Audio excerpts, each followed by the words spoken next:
일본의 독도 도발에 대해 미국은 공식적으로 중립을 선언했습니다. 미국 국무부는 도쿄 올림픽을 앞두고 일본 정부가 방위백서를 통해 독도 영유권 주장을 되풀이한 데 대해 한국과 일본이 이 문제를 평화적으로 해결해야 할 것이라고 원론적 입장을 밝혔습니다. 그러면서 미국은 한일 간의 갈등에 대해서 어떠한 입장을 취하지 않는다라고 말했습니다. 독도는 지리적, 역사적, 국제법적으로 명백히 우리의 영토라는 증거가 있고 일본 쪽에서 평화를 지키지 않는 도발을 하고 있는데 평화적으로 해결해야 한다고 하는 건 한국인으로선 이해가 되지 않는 부분이죠. 한국 누리꾼들은 이를 보고 분노하는 반응을 보였습니다. 하와이가 일본 땅이라고 해도 평화적으로 해결해라. 미국이 자꾸 저런 식으로 대응을 하니까 일본이 용인해 준 줄 알고 더 나대는 거다. 아직도 미국이 중재를 나서길 바라면 안 된다. 지금은 무한 경쟁 시대이고 모든 국가들은 이익을 위해 움직인다. 우리 말고는 아무도 믿어서는 안 된다. 우리 힘으로 해결해야 한다. 역사상 유례없는 부국강병을 이루어내서 아무도 건들지 못하는 나라를 만들자 등의 반응이죠. 그런데 실제로 한국은 아무도 건들 수 없는 부국강병을 이루어내고 있는 중입니다. 한국과 일본의 방위비가 구매력 평가 기준으로는 이미 역전됐고 실제 액수로도 2년 후면 뒤집어지는 것으로 나타났죠. 일본은 한국이 강해지면 강해질수록 외교와 역사 문제에서 한국이 우위에 서게 될 것을 우려하고 있는 중입니다. 한국의 GDP 대비 국방비는 2.7%로 미국을 제외한 G7 국가를 모두 앞서고 있습니다. 일본 정부와 자민당 관계자에 따르면 아베 신조 시절부터 총리 관저에서는 국방비가 한국에도 뒤진단 말인가라며 패닉에 빠져 국방비 증액을 끊임없이 논의했다는 게 밝혀졌죠. 하지만 막대한 빚과 사회보장비 지출 부담 때문에 국방비를 늘릴 여유가 없었습니다. 이미 한국 자주국방의 개념은 바뀌었고 주변국들이 언제든지 적이 될 수 있음을 암시하고 있습니다. 그리고 일본의 이기적인 역사 도발이 계속될수록 한국군의 움직임은 분주해지고 있습니다. 일본이 한국군에 대해 견제하고 있는 것은 방위비뿐만이 아닙니다. 전자권 회수도 극심히 경계하고 있는 것 중 하나이죠. 전문가들은 전자권 전환을 가장 반대하는 나라는 일본이라고 얘기합니다. 한국군이 전자권을 환수하면 군사적으로 일본을 위협하거나 공격할 수도 있기 때문입니다. 물론 이는 현재의 국제 정세에서 실현되기는 어려운 얘기입니다. 그러나 한국이 전자권을 환수하는 것 자체만으로도 돈 없는 도발을 일삼고 있는 일본은 엄청난 압박감을 느낄 수밖에 없습니다. 여담으로 중국 또한 전자권 전환을 경계한다는 분석이 있습니다. 남북을 막론해 한국인의 반중 정서도 만만치 않은데 반중 정권이 들어서 대결 구도를 만들면 중국도 힘들어질 수 있기 때문입니다. 북한도 한국의 행보를 두고 비슷한 걱정을 할 수 있습니다. 따라서 미국이 전자권을 갖고 한국을 통제하길 바란다는 것입니다. 그러나 주변국들의 걱정에 아랑곳하지 않고 한국은 전자권을 환수하기 위한 막판 스퍼트에 들어갔습니다. 문재인 대통령은 신임 폴 러케머라 한미연합사령관에게 전자권 전환 성과를 보여주어야 한다고 강조했습니다.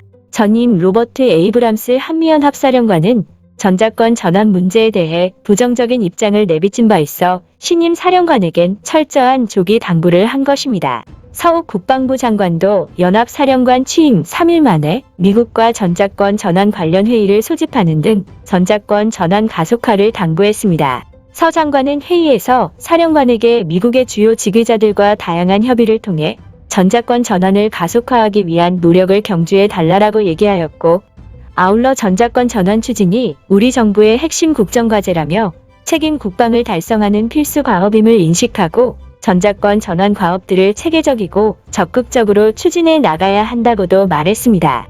이처럼 한국은 군사적으로 분주한 움직임을 보이고 있고 국방부는 공식적으로 전자권 전환을 우리 정부의 핵심 국정과제로서 명시했습니다. 더 이상 어느 국가에도 흔들리지 않겠다는 것입니다. 그리고 실제로 한국은 신공세 작전 전략을 추진하고 있는 등 실질적인 전자권 환수 과정에 돌입했으며 미군의 도움 없이 독자적으로 작전을 수행하는 것을 목표로 하고 있는데요.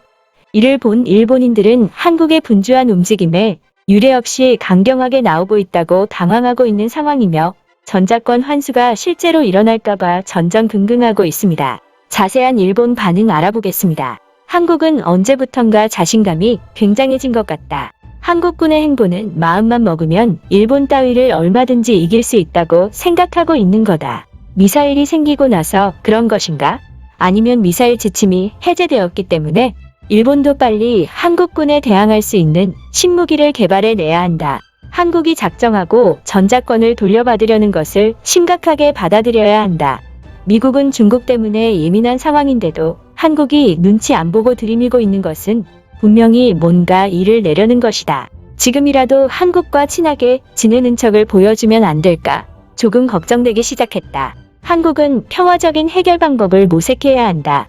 고작 역사 문제로 갈등을 빚고 있다고 전자권을 환수받아 주변국을 위협하려는 것은 말이 안 된다. 선진국들이 한국군의 행보를 규탄해야 하며 국제사회에서 한국을 고립시켜야 한다. 그래야 저런 짓을 안 할 것이다. 한국은 미국의 심기를 건드리는 것을 제일 걱정하는 나라인데 요즘은 그런 것 따위는 안중에도 없다. 일본과 최악의 갈등을 겪고 있는 시기에 저렇게 나오니까 뭔가 있는 것이 아닐까. 한국이 만약 일본을 적으로 돌린다면 우리도 절대 지지 않고 대비해야 한다. 한국이 대만 문제를 구체적으로 언급하지 않은 게 수상하다. 중국과 관계를 악화시키지 않고 있는 것은 일본을 공격하기 위한 명분을 만들고 있는 것이다. 현재 중국과 대만에 의해 세계적인 전쟁이 일어날 가능성이 크다.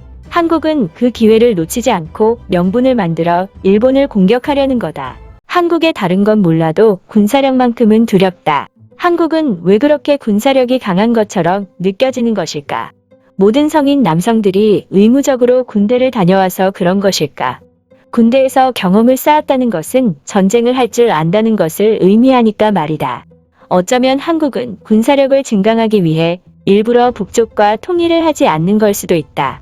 한국의 군사력이 강한 것처럼 느껴지는 것은 애국심이다.